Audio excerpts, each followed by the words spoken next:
Again, both with about a rep in reserve of 1, which would be about an RP8 of 9. Remember, I'm just killing time, waiting. I'm just killing time.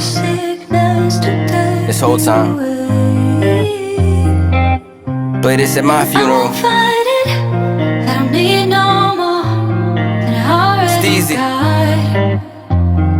How many issues I'm swimming through, fishing around for the truth. This is living proof. Now I don't swim, but I... What's going on, YouTube? Back with the Prez. We're in the home gym today, and today's going to be a strength workout, solely focusing on one exercise, the barbell overhead press. And this video and this training session is actually going to touch right off of the previous video that I just posted, which I go into detail talking about the differences between training for strength and training for hypertrophy. So like I said, today's session is going to be a pure strength training session with one goal in mind, and it is to master a 135-pound overhead press for 3 sets of 5 repetitions.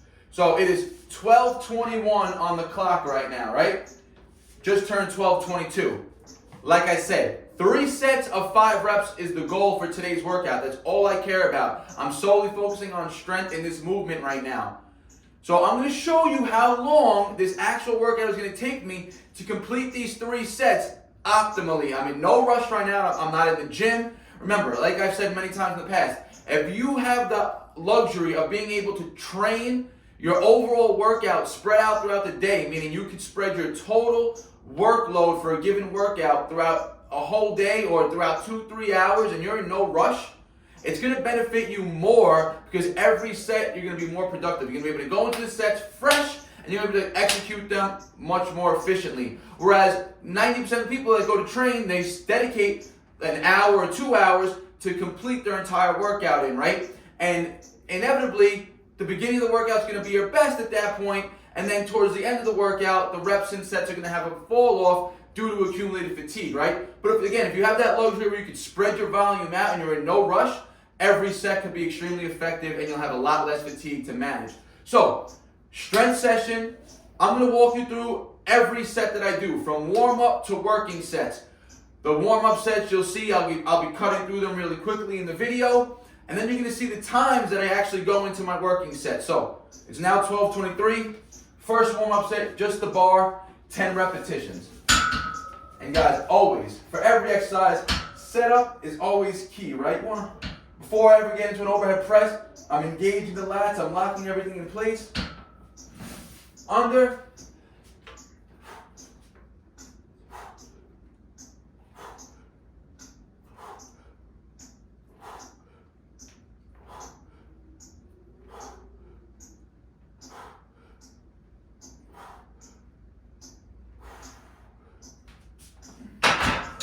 And remember, you want your warm-up to be specific to the movement you're about to perform. Before I filmed the video, I did my standard band rotation, band pull-aparts, some tricep extensions, and some curls with the band just to warm up the joints and get some blood flowing around the body. But now the main warm-up is going to be very specific to the movement, which is going to be the actual movement. We're just going to be building up to our working set. So, 12:24, I'll probably rest 2-3 minutes before the next warm-up set, slowly building up to that 135 pounds. Let's go.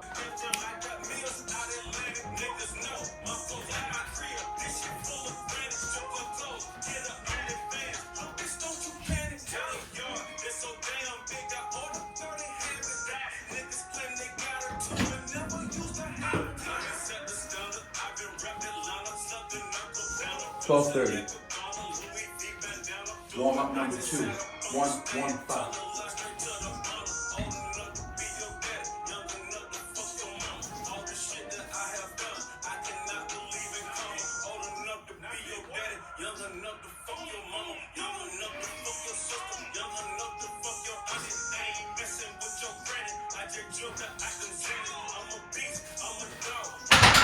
Alright guys, about to get into the first working set. So you saw I only did 2 warm-up sets. The bar, and then 1 set at 115 pounds for 5 reps, which is going to be the same volume that I'm going to be going for in my working sets here. I didn't want to accumulate too much volume as a warm-up. Remember guys, it's 12:38 right now, so 8 minutes since that first and second warm-up set have been complete. And I've trained a few clients this morning. My body is typically warm. And for overhead pressing, I typically don't like to do too many warm-up sets because it's a very hard movement for me. And I feel like too much overall volume building up will tap into my working sets and, have a little regression on them. So I try not to do too much on a warm-up set build up. And we're going to go right into the working sets now. 135 pounds, 3 sets, 5 reps. Like I said, now it's 12:39. So 9-minute break since my second warm-up set right now. So I'm really fresh going into this set. Just aminos and water today, guys. No need to put any carbohydrates in your water, especially if you're going to be taking long break periods, right? It's not going to be very glycogen demanding. The sets aren't going to take very long, and you're going to have a lot of recovery in between each set, right? So this type of workout, these type of sets right here with the sole focus of 3 sets of 5 reps is primarily going to be using ATP and phosphocreatine reserves, which is your phosphagen energy system, which is the first system that your body runs to when producing any type of activities, right? So any movement or activity that's going to last between like 0 or 1 second to up to about 20 seconds, you're going to be primarily using ATP and phosphocreatine, which are the energy stores in the cell, and sets like that require 3 to 5 minute recovery in between. We're not going to be accumulating a lot of overall volume today, so again, it's not going to be a very glycogen demanding workout.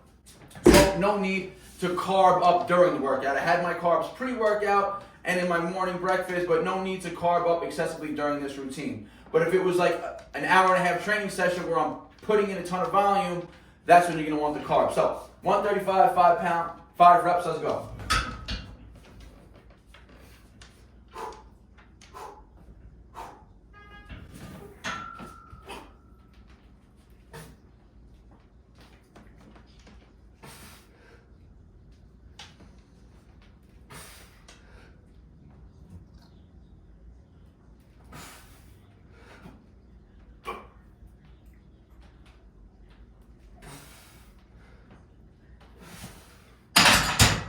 All right, that was the first set. You can see it was very hard. Almost went to near failure on that 5th rep. Maybe I could have pushed out a 6th rep, but I would say I probably had maybe 1 rep in reserve, right? I probably could have forced out a 6th rep, especially if I wanted to use some momentum. But now in order for me to produce those 5 reps again, I got to come into the next set extremely fresh. So it's 12:41. I won't be back in this bar for at least 10 more minutes. So stay tuned for set 2. And this is literally the principles of strength training, right? Ideally, I could take an hour and go back into it again, but I don't want to let the body cool off too much, especially since I'm not going to be eating in between these sets right now. I just ate a pre-workout meal about an hour ago. So you can see I'm exasperated just from those 5 reps. They're tough. The intensity is high. Long break period now. Set 2 to come. Let's go.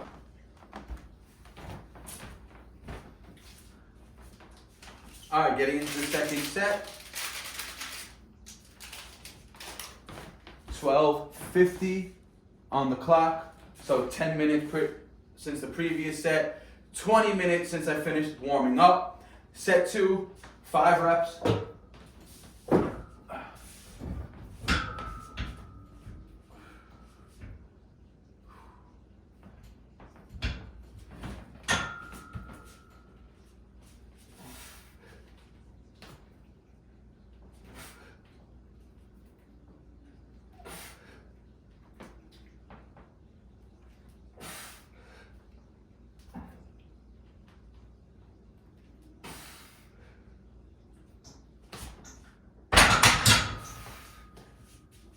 Still 12:50 on the clock. Nice, another long break period now. 2 sets, 5 reps. Again, both with about a rep in reserve of 1, which would be about an RP8 of 9. Remember, RIR, if you see that, that means reps in reserve, meaning how many reps you think you could have caught after this set before failing, right? So I did 5, so a rep in reserve. 1 rep reserve meaning I probably could have caught 6, right? That would be an RPE 9. So RIR, reps in reserve. RPE means rate of perceived exertion. So if someone says an RPE 9, same thing, they would probably only have 1 left in the tank. If it was an RPE 10, it would be all out till failure, right? So those are just some, I guess, acronyms that people use to clarify the intensity of the set.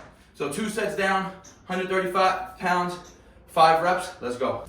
All right, guys, and just for some clarification purposes, we just finished our second set, and Scrappy was getting a little antsy. He wanted to go out. So we did 2 sets of 135 pounds for 5 reps. We're still gonna hit that 3rd set. This is just gonna tap into our break period now. So we're gonna be getting an extended break period, probably close to a half hour between set 2 and set 3. It's cold out here in New York today, about 20 something degrees. Scrappy's wearing the double Carhartt. I got the Carhartt on. And I'll see you back at set 3.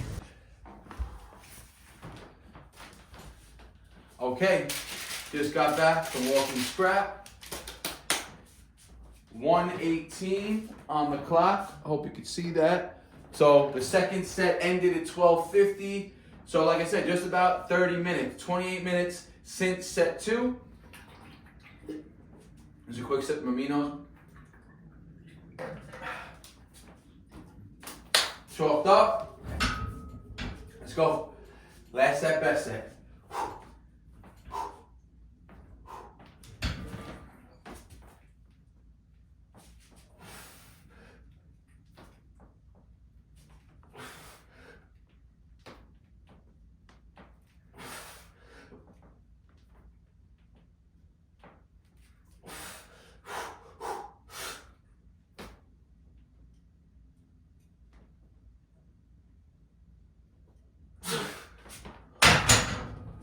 Holy shit. All right. You guys saw that last rep. I didn't make it to full lockout. But would have had a spot give me 2% help, I would have banged that rep out. I'm going to count it as 3 by 5. Just due to the fact that maybe I literally took not enough time between coming in from the cold and getting into the set, right? I probably should have rested a few more minutes. But it is what it is. Regardless, it's a PR for me. Previously, I did a 4 by 4. Now we just hit 3 by 5. So we hit just about the same volume in one less set. So you guys see, that's strength training. My goal today was the 3 sets of 5. I'm going to check it off as a complete. That last rep, I got to just about here. I just literally missed that last maybe 10% portion of the rep. But I felt complete tension on the delts. I felt the strength adaptations happening. And you can see, pushing out high intensity, going to extreme failure right there is going to be very optimal for not only strength gains towards the, remember, when the goal is strength, you don't want to hit failure on your 1st set, right? Or your 2nd set. You save failure for the last set because failure is going to have a big impact now on what's to come after you failed, right? So if I was to go into another set, set 4, let's say, 95% chance that I wouldn't hit the 5 reps, right? I probably would drop off at 3 reps, maybe hit 4 or fail on the 4th rep, just due to the fact that this last set was extremely hard for me, right? So save failure for your last set or your last exercise of the day. Hope this gave you a little insight of to how I go about and how you guys should be going about if you have this luxury where you have a lot of time to accumulate your whole workout in. Try it out for strength training. Even if the goal is hypertrophy, right? You could still get in the volume and just split it up. So let's just say I was doing sets of 115 for sets of 10. I could have did 6 sets of 10, accumulating a ton of volume over time, right? Over the 2-hour period. I didn't have to do it in a 30-minute period. I'm still accumulating better quality sets by allowing my body to rest a little longer. So strength training today. Hope this gave you a little insight. If you didn't watch the previous video, watch the previous video where I literally go into details about training for strength and training for hypertrophy, how they benefit each other, how they have differences, and how the body adapts to each one specifically. So try it out, guys. You can implement these techniques for any goal of yours, whether it's a skills train, whether it's a skill goal or a strength goal, right? So skill work is always going to teeter on that strength side also, right? If you want to get better, or if you're trying to learn a planche or a front lever, it's going to require a lot of strength. The intensity is going to be high. It's not going to be an easy exercise. So the long break periods are going to benefit you even more. Like always, guys, I appreciate the support. Like the video, helps your algorithm out. Share with your friends and your family. Hit that subscribe button if you're not subscribed yet. Leave a question in the comments section. I always get back to you guys. And like always, guys, peace out. BARNATURALS. They all love to talk, you know they do that shit the most. Think you on my level, boy, but you ain't even close.